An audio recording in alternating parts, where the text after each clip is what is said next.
आज नियाली कांग्रेस तरफ साधु मंडप आयोजन करा सांबादिक सम्मिलन रे उपस्थित नियाली अंचल समस्त सांबादिक बंधु मु समस्त को अभिनंदन जनाऊँगी। आपण माने आम अनुरोध रक्षा करी एटिके आसीथिबारु मु समस्त को मु अंतर सहित धन्यवाद जनाऊँगी, नमस्कार मध्य जनाऊँगी। आज सांबादिक सम्मिलन करिवार प्रथम लक्ष्य नियाली अंचल रे जो व्यापक दुर्नीति हिची, नियाली अंचल रे स्वच्छ शासनर डिंडिम पिटुथिबा विधायक महोदय, नियाली अंचल रे सुशासन प्रतिष्ठित करिथिबा बिजु जनता दल निकट अतीत रे जो परि भाव में दुर्नीति और भ्रष्टाचार रे लिप्त अछंती ताहार एक नमूना मु आज आपण मानक पाखरे उपस्थापन करी। परवर्ती अवस्था रे विभिन्न कार्यालय सरकारी कार्यालय एवं जो जो जगार विभिन्न प्रकार बहुत बड़ धरणर दुर्नीति होती ताकू मध्य आगामी दिन में आपण मानकर लोकलोचन को आनिबी। आपण मानक जरिया रे नियालीर प्रत्येक जनसाधारण किपरि भाव में जानीपर से आपण मानक विनम्रतार सहित निवेदन करुच्ची। आज मु आपण मानक पाखरे जो तथ्य उपस्थापन करी सेटा होची डिस्ट्रिक्ट ऑडिट रिपोर्ट। ए रिपोर्ट सरकार तरफरु नियाली ब्लॉक रे दुर्नीति विरुद्ध रे एक ऑडिट हेतिला। ऑडिट रिपोर्ट जहाँ दर्शेछि मु आपण मानकु कॉपी देछि तारि विषय रे कहिया पई चाहूछि। बिजु युव जनता दल कंटापड़ा ब्लॉक एवं नियाली ब्लॉक रे किपरि भाव में दुर्नीति करिसंती एवं बिजु युव बाहिनी रे थिबा उभय ब्लॉकर सभापति आपण मानक जरिया रे जो मिछ वार्ता नियालीवासी को दौरान केतबले कहार आत्मसम्मान को क्षीर्ण करने बड़ी वार्ता तो केतबले एक स्वच्छ शासन नियाली माटी रे चली बोली जो वार्ता दौरान से वार्ता केवल बाह्यस्फोट तथ्यभित्तिक नुहे किंतु मु जेतबले आपण मानकु डाकिछि मु आपण मानक पाखरे तथ्यभित्तिक उपस्थापन करुछि।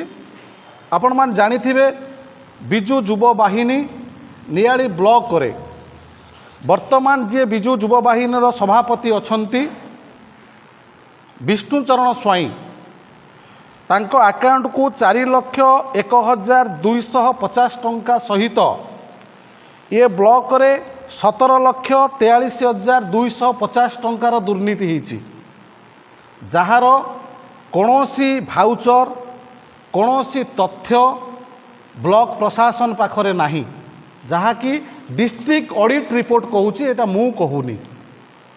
डिस्ट्रिक्ट ऑडिट रिपोर्ट कहूँ नियाली ब्लॉक रे बिजु युव बाहिनी नारे 17,43,250 टंका दुर्नीति होती जार विधिवत तदंत आगामी दिन में कराजिवो। जेहेतु शासक दल रे सेमाने अछंती ए तथ्य को सेमाने लुचेबा पई चेष्टा करुचंती किंतु ए तथ्य लुचिबार केबे भी संभावना नुहे। ए तथ्य को आमे नहीं निश्चिंत रूपे आईन आश्रय नबू आगामी दिन में। द्वितीय कथा होची कंटापड़ा ब्लॉक जो बिजु युव बाहिनी सभापति अछंती विपिन बाबू विमान बिहारी बेहेरा किसी दिन तले प्रेस कॉन्फ्रेंस करथिले से भी दुर्नीति रे लिप्त।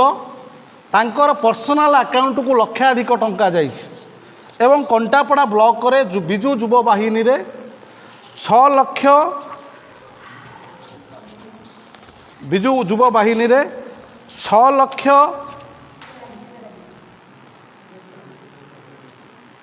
6,50,000 ऊर्ध्व टंका आत्मसात होइछि जार कौनसी भाउचर बिल कौनसी तथ्य कौ जगार से माने खर्च करुचंती तार कौनसी तथ्य नाही जहाकू डिस्ट्रिक्ट ऑडिट रिपोर्ट धरिछि। तेणु आपण माने एठुरु उपलब्ध करुथिबे कि विजु जनता दलर जो युवक बंधु माने आज नवीन पट्टनायक सरकार सेमानंकु एक नूतन आलोकर स्वप्न देखई एवं आमर टिकस पैसा को किपरि भाव में युवक मानक ना रे एठी निज व्यक्ति विशेष एठी लूट करुचंती ताहार तथ्य मु आपण मानक पाखरे उपस्थापन कली। जदि ए तथ्य रे कोनोसी भूल थाए जदि मु आपण को मिछ तथ्य उपस्थापन करी थाए विजु युवा बाहिनी जदि सत्साहस थाए पुणी थरे आपण मानक जरिया रे नियालीवासी पाखरे उपस्थापन करिवो बोली मु आशा और विश्वास रखुछि। केवल विजु युवा बाहिनी ना रे लक्ष लक्ष टंका एटी लूट हेनी एटी विभिन्न संस्था विभिन्न डिपार्टमेंट रे मध्य कोटी कोटी टंका दुर्नीति रे माने लिप्त अछंती। आपण मानकु आगामी दिन रे मध्य ताहार सत्यासत्य प्रमाण मु आपण मानकु देबी। तेणु एटी नियालीवासी उपलब्ध करिवे जड़े सचोट कांग्रेस कर्मी आज की दीर्घ 15 वर्ष धरी मो राजनीतिक जीवन भितर मते पागलर आख्या देउथिबा व्यक्ति विशेष जदि आज सरकारंकर लक्ष लक्ष टंका को आत्मसात करिसंती ताले नियालीर जनता एटी विचार करिवे सरकारंकर टंका को आत्मसात करिथिबा लोकटी पागल ना सत्य घटना को आधारित करी सत्य घटना को नियालीर जनसाधारण पाखरे उपस्थापन करुथिबा व्यक्ति ही पागल। तेणु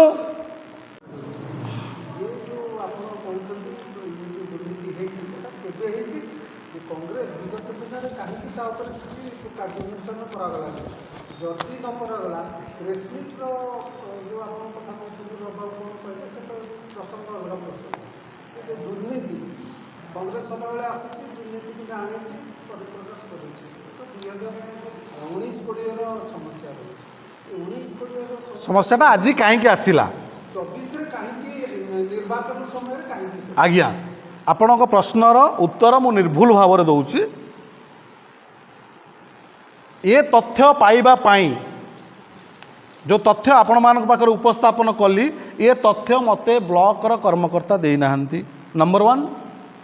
नंबर 2 जेहेतु शासक दलर विधायक अछंती शासक दलर समिति सभ्य अछंती शासक दलर कब्जारे नियाली ब्लॉक शासक दलर कब्जारे कंटापड़ा ब्लॉक कौनसी तथ्य आमको मिलू नाही। 2014-13 मसीहारू 2013 मसीहारू 2024 मसीहा पर्यंत नियाली आ कंटापड़ा ब्लॉक रे 62टी आरटीआई मु अप्लाई करी राइट टू इनफॉरमेशन आपण जानिथिबे लोक अदालत रे इनफॉरमेशन पाइबा को 2 वर्ष समय लगे 3 वर्ष समय लगे 5 वर्ष समय लगे आपण एटा भल भाव जानिछंती। जेतबेले आम पाखक तथ्य आसिला ये तथ्य आम पाखक काली आसिला तो आम आज या उपस्थापन कलु पुणी तथ्य आसीबो पुणी तथ्य मध्य परदिन तथ्य आसिला आम परदिन उपस्थित करूँ निर्वाचन सांगरे आर कौनसी तालमेल नहीं कि निर्वाचन आसुची बोली आम तथ्य उपस्थापन करुचु कि निर्वाचन आसुची बोली आम तथ्य उपस्थापन करी आम बिक्री हो आम विजु जनता दल को समर्थन करूँ बीजेपी की समर्थन करूँ एटा संपूर्ण भित्तिहीन जेतबेले तथ्य सरकारी तथ्य आम जो अप्लाई करूँ जो समय आम पाखक तथ्य आसूची आम से समय तथ्य उपस्थापन करूँ। आ गोटे तथ्य भी आसूची किछि दिन पर मुझे कहबी कृषि विभाग रे लक्ष लक्ष टंका दुर्नीति से तथ्य भी किछि दिन पर आप उपस्थापन हम माने ऑलरेडी प्रोसेस रे अछि आम जहाँ डाटा नौचु अपडेट नौचु केबे आसीबो तथ्य सेटा अछि विधायकों तथ्य भी पहुँची गलानी एरंच पंचायत रे कोटिए टंकार दुर्नीति काम अनिल तथ्य आम पाखे अच्छी आगामी दिन में उपस्थापन हम तेणुक जहाँ तथ्य आम पाखक जो दिन आसूची से तथ्य को आम सांगे सांगे उपस्थापन करुचु केबे भी लेट करूँ।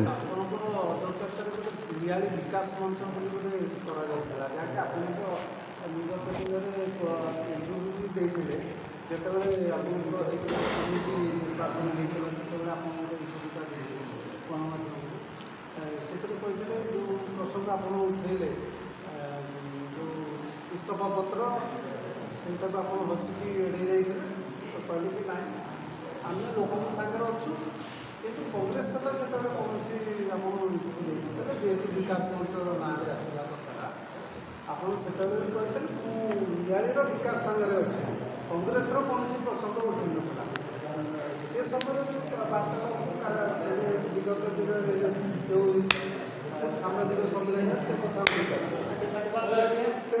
ଆମେ କହିବା ସବୁ ଇସ୍ତଫା ପତ୍ର ଗୋଟେ ଥିଲା କି ପ୍ରଶ୍ନଟିଏ କରିଛନ୍ତି। ଏ ପ୍ରଶ୍ନର ଉତ୍ତର ବି ନିଆଳିର ଜନସାଧାରଣ ଜାଣିବାର ଆବଶ୍ୟକତା ଅଛି।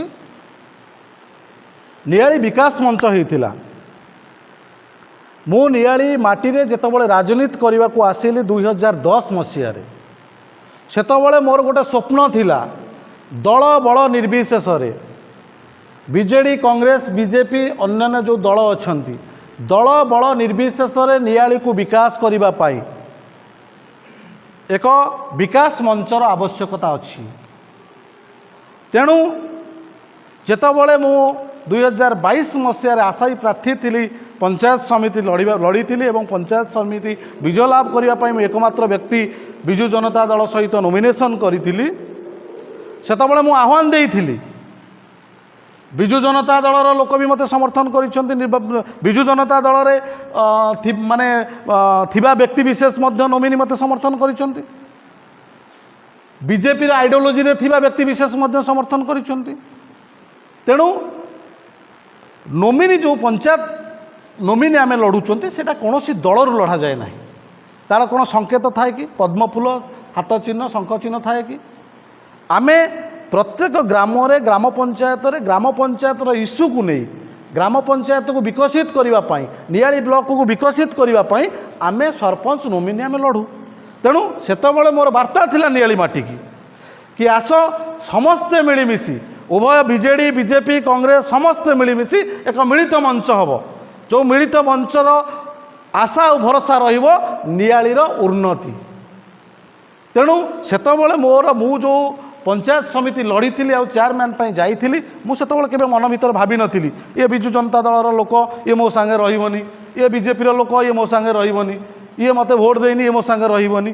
ମୋର ସବୁବେଳେ ନୀତି ଆଦର୍ଶରେ ଗଢ଼ା। ମୁଁ ଯେଉଁ ଦଳରେ ଅଛି ଏ ଦଳ ହେଉଛି ନୀତି ଆଦର୍ଶର ଗଢ଼ା। ଗାନ୍ଧୀ ନେହେରୁଙ୍କର ନୀତି ଆଦର୍ଶକୁ ଅନୁପ୍ରାଣିତ ହୋଇ ଆମେ କଂଗ୍ରେସ ଦଳରେ ଅଛୁ। ତେଣୁ ସେତେବେଳେ ମୁଁ ଯେଉଁ ସ୍ଲୋଗାନ ଦେଇଥିଲି, ଆପଣ ଭୁଲ କହୁନାହାନ୍ତି, ଠିକ୍ କହୁଛନ୍ତି, ସେତେବେଳେ ମୁଁ ସ୍ଲୋଗାନ ଦେଇଥିଲି ନିଆଳି ବିକାଶ ମଞ୍ଚ, ସମସ୍ତେ ଆସ ମିଳିମିଶି। ଯେଉଁମାନେ ଦଳର ମୁଖପାତ୍ର ଥାଆନ୍ତି, ଆମର ନିଆଳିର ପୂର୍ବତନ ବିଧାୟକ ରବୀନ୍ଦ୍ର କୁମାର ମଲ୍ଲିକ ଆମ ଅଞ୍ଚଳର 2 ଥର ବିଧାୟକ, ସମ୍ମାନାସ୍ପଦ ବ୍ୟକ୍ତି।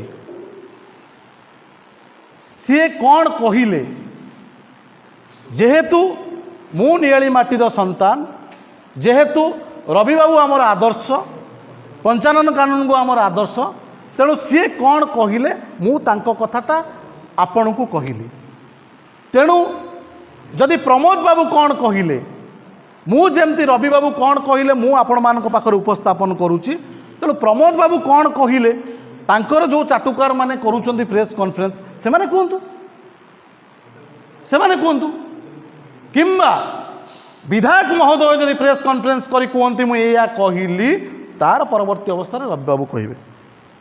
ରବିବାବୁ କ'ଣ କହିଲେ ସେଇଟା ମୁଁ ଦଳର ଜଣେ କର୍ମକର୍ତ୍ତା ହିସାବରେ, ଦଳର ନିଆଳି ମାଟିର ସନ୍ତାନ ହିସାବରେ, ନିଆଳି ମାଟିର ପୁଅ ହିସାବରେ ରବିବାବୁ କ'ଣ କହିଲେ ସେଇଟା ଆମ ଦଳର କଥା ଥିଲା, ମୁଁ ସେ କଥା ଆପଣମାନଙ୍କ ପାଖରେ ଉପସ୍ଥାପନ କଲି।